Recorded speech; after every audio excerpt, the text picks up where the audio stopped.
नमस्कार दोस्तों, मैं डॉक्टर राजकिशन साहब आपके साथ फिर एक नए वीडियो के साथ आया हूँ।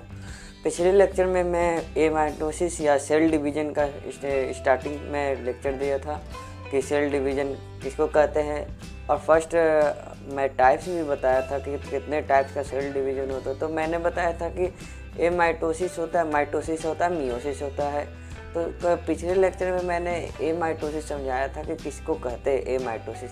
तो मैंने बताया था कि ये एक simplest form of cell division है, जिसमें कि मदर सेल जो होते हैं वो सिंपली क्या करते हैं, न्यूक्लियर इलोंगेट कर वो एक सेल से दो सेल में कन्वर्ट कर जाते हैं। तो ये एकदम सिंपलेस्ट फॉर्म ऑफ डिवीज़न था, जो लोअर कैटेगरी जो थे उसमें ईस्ट के केस में, ब्लू ग्रीन एल्गी के केस में ये सब देखा जाता था। लेकिन आज हम माइटोसिस समझाने जा रहे हैं कि माइटोसिस कहते किसको है। तो माइटोसिस ये एक इक्वेशनल डिवीज़न है, ठीक है। जैसे इक्वेशनल डिवीज़न का मतलब है कि इसमें जितना मदर के सेल में क्रोमोसोम की संख्या होगा, जितना जो डीएनए मदर के सेल में होगा, उतना ही वो डॉटर सेल्स में रहेगा। इसमें कोई तरह का आपको क्रोमोसोम में अल्ट्रेशन नहीं मिलेगा। तो अगर एक मदर सेल दो डॉटर सेल्स को प्रोड्यूस कर सके और exactly same as a mother, तो वो डिवीज़न जो कहलाता है माइटोसिस कहलाता है।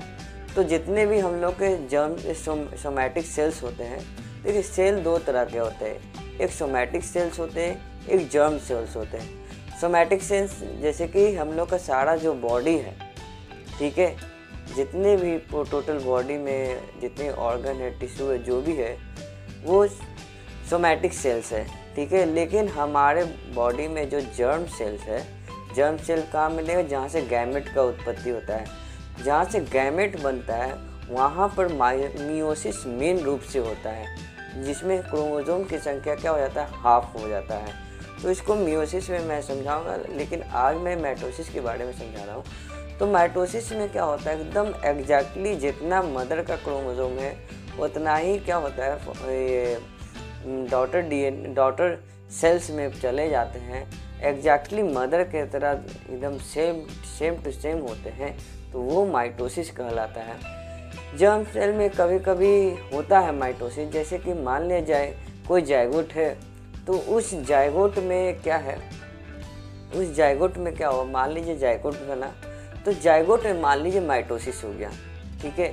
जैसे कभी सुने होंगे ट्विंस के बारे में कि ट्विंस क्या होते हैं। तो ये जो ट्विंस कैसे बनते हैं, ठीक है, तो ये माइटोसिस का ही रिजल्ट है। जैसे कि मान लीजिए जायगोट बना, जैसे फर्टिलाइजेशन हुआ, मेल का स्पर्म और फीमेल का ओवम जब आपस में मिला तो जायगोट बन के तैयार हो गया।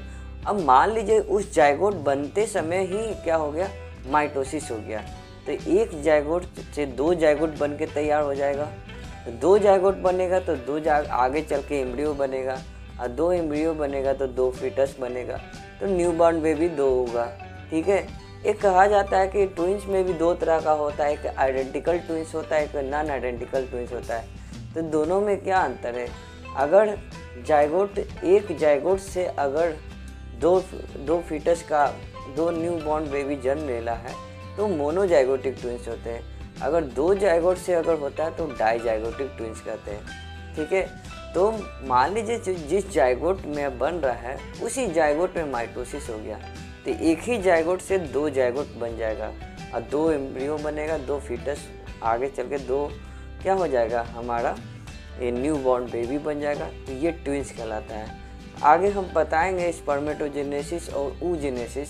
तो इस सब में भी जो होता है माइटोटिक प्रोसेस होता है, यानी इतना ही दिमाग में माइटोसिस को याद रखना है। ये एक इक्वेशनल डिवीजन है, जिसमें कि जितना मदर का जो भी सेल्स है वो क्या करता है, दो डॉटर सेल्स को जन्म देता है, और वो डॉटर सेल्स एग्जैक्टली मदर के तरह ये फोटोकॉपी कार्बन कॉपी होते हैं, ठीक है। तो चलिए हम इसमें देखते हैं और समझते हैं कि ये क्या कहने चाह रहा है, ठीक है।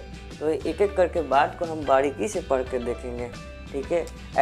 ऐसे मैं इसलिए लिख देता हूँ ताकि आप इसको नोट डाउन अगर चाहें तो कर भी सकते हैं, ईजिली एकदम क्विकली वे में समझ में आ जाएगा, और बहुत ही ज़्यादा इम्पोर्टेंट चैप्टर बन जाता है जब कोई नीट की तैयारी करता है, मेडिकल एंट्रेंस की तैयारी करती है, तो उन लोगों के लिए ये सब वर्ड जो होते हैं, छोटे छोटे वर्ड जो होते हैं, बहुत ज़्यादा इम्पोर्टेंट बन जाता है, जिससे कि नीट में जो एग्ज़ाम देते हैं उसमें क्वालिफाई करने के लिए कभी कभी क्वेश्चन पूछ दिया जाता है। तो सबसे इम्पोर्टेंट सेल बन जाता है, सेल मेडिकल एंट्रेंस में जो होते हैं उसको सबसे ज़्यादा इम्पोर्टेंट बनता है। तो इसलिए मेरे बात को गौर से एक एक पॉइंट को हम समझा रहे हैं, इसलिए देख लिए, ठीक है। तो माइटोसिस को डिस्कवर करने वाले कौन थे? फ्लेमिंग, ठीक है। माइटोसिस को एनिमल सेल में, ठीक है, ये आपको पूछ सकता है, एनिमल सेल में फर्स्ट ऑफ ऑल माइटोसिस को कौन डिस्कवर किए थे? तो ये फ्लेमिंग किए थे 1879 में, ठीक है। लेकिन प्लांट सेल में कौन डिस्कवर किए थे? स्ट्रासबर्गर, ठीक है। याद रखना है कि एनिमल सेल में डिस्कवर करने वाले फ्लेमिंग और प्लांट सेल में डिस्कवर करने वाले स्ट्रासबर्गर, ठीक है। तो इस माइटोसिस प्रोसेस क्या है, चलिए उसके बारे में देखते हैं। तो mitosis is a cell division, ये सेल डिवीजन हम बताए थे टाइप्स 3 तरह का होता है, ए माइटोसिस, माइटोसिस, मियोसिस। तो ये माइटोसिस प्रोसेस ये सेल डिवीजन का एक वैरायटी है, जिसमें क्या होता है कि parent cell divide to 2 daughter cells, ठीक है। पेरेंट सेल क्या किया, ये पेरेंट सेल है, ठीक है, ये पेरेंट सेल क्या हुआ, ये 2 डॉटर सेल्स को जन्म दिया, ठीक है। और एकदम एग्जैक्टली जैसा मदर है वैसा ही क्या हो गया, ये डॉटर सेल्स बन के तैयार हो गया। तो ये माइटोसिस कहलाता है, जिसमें in which number of chromosome, ठीक है, या अमाउंट, ठीक है, amount of DNA and number and types of gene are equal to the parent cell, ठीक है। साफ साफ वर्ड में लिखा हुआ है कि क्रोमोसोम की संख्या भी मदर से उतना ही होगा, ठीक है, डीएनए भी उतना ही होगा, और डीएनए का जो जीन है, जीन्स का टाइप है इक्वल टू पेरेंट से जितना है, यानी पेरेंट का जो जीन है वही जीन चला आता है क्या, ये किसमें, आपको डॉटर सेल्स में चलाता है। तो ये क्या हो गया, अब सब चीज़ मान लीजिए कोई क्या है, मान लीजिए कोई सेल्स है, ठीक है। तो ये सेल्स मान लीजिए हम लोग फ़ोटो कॉपी कराते हैं, तो मेरे पास जो पेपर रहता है वही पेपर का बार बार फ़ोटो स्टेट होते रहता है, कितनों बार करा ले कभी भी चेंजेस नहीं आता है। लेकिन हम 2 पेपर को एक साथ रखें तो दोनों पेपर का एक साथ आएगा फ़ोटो, ठीक है। लेकिन इसमें क्या समझना है, एक ही सेल से, एक ही मदर सेल से इससे 2, 3 कितनों बन के तैयार हो जाता है, ठीक है। लेकिन सब सेल में एज ए मदर के जितना भी सेल्स क्रोमोसोम डीएनए है उतना ही रहेगा, उसमें कोई तरह का अल्टरेशन नहीं आएगा। तो ये आपको क्या कहलाता है, माइटोसिस। यानी नंबर ऑफ क्रोमोसोम अगर मान लीजिए 44 है, ठीक है, तो पेरेंट्स यानी डॉटर सेल्स में भी कितना होगा, 44 क्रोमोसोम होगा, ठीक है। यानी कोई तरह का चेंजेज नहीं होगा, ठीक है। टोटल तो 46 होते हैं, मान लीजिए ये 46 ही रख ले, तो ये जितना 46 है तो 46 क्या होंगे, डॉटर सेल्स में भी 46 क्रोमोसोम है, कोई तरह का चेंजेज नहीं आएगा। तो ये आपको कहला जाता है क्या, माइटोसिस, ठीक है। तो माइटोसिस सिंपली में याद रखना है, mitosis is a equational division in which parent cell divides into 2 equal daughter cells which are identical, which are photocopy or carbon copy to the mother cells are called mitosis. In mitosis, chromosome number are same and DNA number are same as the mother, ठीक है।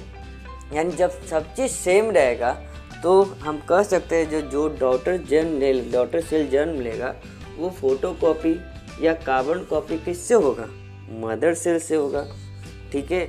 हम press में हम अपना ये मान लीजिए डालें फोटोस्टेट मशीन में, एक पेपर को डालें, अब उसको कितनी बार भी हम उसको ये प्रिंट करें वही आएगा जो दिया रहेगा पेपर में जिससे फोटोस्टेट हो रहा है, ठीक है। तो वो जो हुआ वो उसको कहते हैं माइटोसिस प्रोसेस, ठीक है। इसको इनडायरेक्ट डिवीजन भी कहा जाता है, ठीक है। इनडायरेक्ट डिवीजन देखिए दो तरह का सेल डिवीजन होता है, direct division and indirect division. Indirect division और डायरेक्ट डिवीजन क्या अंतर है? डायरेक्ट डिवीजन में क्या सेल्स हुआ, जैसे कि एमाइटोसिस प्रोसेस में सेल्स हुआ, न्यूक्लियर एक्सपैंड किया, 2 डॉटर सेल्स को जन्म दे दिया, यानी कोई तरह का कॉम्प्लिकेशन नहीं हुआ। लेकिन इनडायरेक्ट सेल डिवीजन में क्या होता है? सीरीज ऑफ चेंजेस डेवलप करेगा, ठीक है। क्रोमोजोम लेवल पे चेंजेज आएगा, ठीक है। कैसे कैसे डिस्ट्रीब्यूशन होता है, यानी बहुत सारे स्टेज से गुजरता है। तो हम आगे इसमें माइटोसिस में कुछ स्टेज के बारे में बताएंगे, तो उसकी चर्चा भी करेंगे। इसलिए मैं चैनल पे बने रहें और समझने की कोशिश करें, ठीक है। यानी इसको क्या कहते हैं? इनडायरेक्ट डिवीजन कहते हैं, क्योंकि इसमें बहुत सारा changes, series of changes develop करता है। आगे इसका आंसर भी आपको मिल जाएगा कि क्यों उसको कहते हैं, ठीक है। इसलिए मेरे चैनल पे बने रहें। अब mitosis is the result of increase number of cells in the body, ठीक है। मान लीजिए हम लोग बच्चे थे, ठीक है, छोटे बच्चे थे, जब इन्फेंट थे, इन्फेंट से लेकर जो इतने बड़े हो गए वो किसकी वजह से हो गए? माइटोसिस की वजह से बड़े हो गए, ठीक है। सेल्स अपना नंबर बढ़ाते गया। हम लोग कभी आप लोग पढ़े होंगे 8-9 में कि सेल क्या होते हैं? बहुत सारे एटम्स रहते हैं। जैसे कि लिविंग और नॉन लिविंग में क्या अंतर होता है? ये भी एटम का बना हुआ है, लेकिन हम भी एटम का बना हुआ है, लेकिन दोनों में क्या अंतर है? तो हम लोग एक आपको हायरार्की बताया गया होगा कि एटम मिलता है तो मॉलिक्यूल्स बनता है, मॉलिक्यूल्स मिलता है तो कंपाउंड्स बनते हैं, कंपाउंड मिलता है तो ये मोर कॉम्प्लेक्स कंपाउंड बनता है, और यही मोर कॉम्प्लेक्स कंपाउंड जो होता है वो आगे चल के सेल्स को जन्म दे जाता है, ठीक है। अब ये सेल से ये लिविंग में आता है, और सेल से जो पीछे चला जाता है वो नॉन लिविंग और लिविंग दोनों में पाया जाता है, ठीक है। तो लिविंग सेल से क्या बनता है? टिश्यू से क्या बनता है? टिश्यू सेल से मिलकर टिश्यू से ऑर्गन से ऑर्गन सिस्टम एक बॉडी में चलाता है, ऑर्गेनिज्म को निर्माण करता है, और आगे चल के पॉपुलेशन बनता है, कम्युनिटी बनता है, इकोसिस्टम बनता है, ठीक है। आगे चल के आपको बायोस्फीयर, ये सब के लेवल में इकोसिस्टम में पढ़ना है, ये यहाँ इम्पोर्टेंट नहीं है, ठीक है। यानी सेल का नंबर इंक्रीज करा देना भी काम किसका है? माइटोसिस का है। अब माइटोसिस को पूरा होने के लिए ये 2 फेज से गुजरना पड़ता है। एक को कहते हैं एम फेज, दूसरे को कहते हैं इंटर फेज, ठीक है। दोनों फेज के बारे में हम चर्चा करते हैं और समझते हैं कि किसको किसको कहते हैं। एम फेज कहने का सेंस माइटोटिक फेज, ठीक है, और इंटर फेज, ये दोनों की चर्चा अब हम करते हैं और समझते हैं, ठीक है। तो एक क्विक वे में हम रिवाइज कर देते हैं कि ये सेल डिवीजन का सेकंड वैरायटी माइटोसिस है। माइटोसिस को इक्वेशनल डिवीजन भी कहते हैं। ये मदर सेल से एग्जैक्ट कार्बन कॉपी फोटोकॉपी रहता है, क्योंकि वो जितना नंबर ऑफ क्रोमोसोम, जितना डीएनए का नंबर रहता है, उतना ही क्या होता है डॉटर सेल्स में चले जाकर 1 से 2 डॉटर सेल्स को जन्म दे देना। ये प्रोसेस को क्या कहते हैं? माइटोसिस प्रोसेस कहते हैं। माइटोसिस प्रोसेस को पूरा होने के लिए 2 फेज से गुजरना पड़ता है। एक जो कहते हैं एम फेज, दूसरे को कहते हैं इंटर फेज। तो चलिए हम लोग एक एक करके समझते हैं। अरे माइटोसिस का फेजेस के बारे में देखते हैं कि जैसे हम बताएं कि 2 फेज होता है कि एम फेज और एक होता है इंटर फेज। ये दोनों फेज को हम कोरिलेट कर एक साथ हम पढ़ाएंगे, और इस सेल साइकिल के रूप में मैं आपको डायग्रामेटिकली समझाने जा रहा हूँ। तो इसलिए मेरे चैनल पे बने रहें और अच्छे से समझने की कोशिश करें, तभी जाके ये आपको डायग्राम समझ में आएगा। और एक बार अगर समझ में आ गया वो 1 मिनट में आप इसको अच्छी तरह से रिवाइज कर सकते हैं। तो ठीक है, चलिए हम बिना लेट किए हुए हम स्टार्ट करते हैं। तो ये मान लीजिए ये आपको क्या है, सेल है, मैच्योर सेल्स है, ठीक है। इसके अंदर न्यूक्लियस है, न्यूक्लियस के अंदर क्रोमोसोम है, ठीक है, क्रोमेटिन के रूप में, ठीक है। तो ये क्रोमोसोम है। तो इसी सेल्स में क्या होता है, सेल का डिवीजन होना स्टार्ट होता है। तो सबसे पहले न्यूक्लियस क्या होता है, डिवाइड करता है, ठीक है। तो सबसे पहले क्या होता है कि एम फेज में भी गुजरने के लिए इसको 4 फेज से गुजरना पड़ता है। एम फेज में भी 4 फेज होता है, टी मैट याद रखेंगे, टी मैट, ठीक है। P pertaining to प्रोफेज, ठीक है। M pertaining to metaphase, A for anaphase, T for telophase, ठीक है। ये सब फेज है, फेज के बारे में समझेंगे। यानी सेल डिवीजन होने के लिए भी, एम फेज होने के लिए 4 फेज से गुजरना पड़ता है, प्रोफेज, मेटाफेज, एनाफेज, टीलोफेज, ठीक है। ये 4 स्टेप जब हो जाता है तो सेल के अंदर 2 न्यूक्लियस बन के तैयार हो जाता है। और वैसे ही आगे चल के क्या होता है, साइटोप्लाज्म में डिवाइड करता है, जिससे क्या होता है कि 2 सेल्स का जन्म हो जाता है, ठीक है। क्या हो गया, 2 सेल्स का जन्म हो गया, एक ये सेल हो गया आपको और एक ये सेल्स हो गया, ठीक है। 2 सेल हो गया, दोनों एक दूसरे से क्या, मदर से एकदम आइडेंटिकल है, ठीक है। जितना क्रोमोसोम इसमें होगा उतना ही क्रोमोसोम इसमें हो जाता है, जितना डीएनए का नंबर इसमें उतना ही होगा जितना इसमें होगा। यानी एक दूसरे से क्या होगा, इक्वेशनल, ये एक तरह का इक्वेशनल डिवीजन माइटोसिस को कहा जाता है, ठीक है। तो साइटोकाइनेसिस भी हो गया, साइटोकाइनेसिस से क्या हो, साइटोप्लाज्म में डिवाइड कर गया। जो साइटोप्लाज्म में जब डिवाइड कर जाएगा तो 2 सेल्स को जन्म दे देगा। तो सेल्स तो बन गए, लेकिन अंदर के जितने भी सेलुलर कंटेंट है उसको भी तो बनना है। तो सेलुलर कंटेंट को बनने के लिए उसको एक फेज से गुजरना पड़ेगा, जिसका नाम है इंटरफेज, ठीक है। इस इंटरफेज से गुजरना पड़ेगा। तो इंटरफेज में भी आपको टोटल 4 फेज मिलता है, मेनली 3 होता है। तो कौन कौन होता है, फर्स्ट जो है आपको G1 फेज, ठीक है। दूसरा आता है S फेज, तीसरा होता है G2 फेज। ये सब को हम समझते हैं। तो G1 फेज में जैसे ही M फेज कंप्लीट होता है तो क्या होता है, ये सेल चले जाता है G1 फेज में। G1 फेज में जाते ही क्या होता है, सेलुलर जितने भी कंटेंट हैं सारे कंटेंट का निर्माण इसी G1 फेज में हो जाता है, लेकिन डीएनए का डुप्लीकेशन नहीं होता है, यानी ये क्रोमोसोम का डुप्लीकेशन नहीं होता है, ठीक है। कभी कभी क्या होता है ना कि सेल जो होता है वो इनएक्टिव हो जाता है, ठीक है। सेल कब इनएक्टिव होगा, जब ये G0 फेज में चला जाएगा, ठीक है। जब सेल इनएक्टिव हो जाना यानी इसका मतलब सेल आगे ना जाकर ये एक फेज में चला गया, जिसका नाम क्या है, G0 फेज में। और जब तक ये G0 फेज से बाहर नहीं आएगा तो ये सेल साइकिल को कंप्लीट नहीं करेगा, ठीक है। तो G1 फेज में मेनली हमको याद रखना है, सेलुलर कंटेंट जितने भी होते हैं सब बनता है, लेकिन क्रोमोसोम का डुप्लीकेशन नहीं होता है। तो क्रोमोसोम का डुप्लीकेशन होने के लिए नेक्स्ट स्टेज, जिसका नाम है S फेज, उसमें क्या होता है, क्रोमोसोम का डुप्लीकेशन हो जाता है। यानी डीएनए का रिप्लिकेशन किस फेज में होता है, तो याद रखना है S फेज में डीएनए का रिप्लिकेशन होता है। रिप्लिकेटिंग फेज किसको कहते हैं, S फेज को कहते हैं। ये मेडिकल एंट्रेंस में क्वेश्चन, नीट में पूछा जाता है क्वेश्चन, तो इसलिए यहाँ से क्वेश्चन बनता है, ठीक है।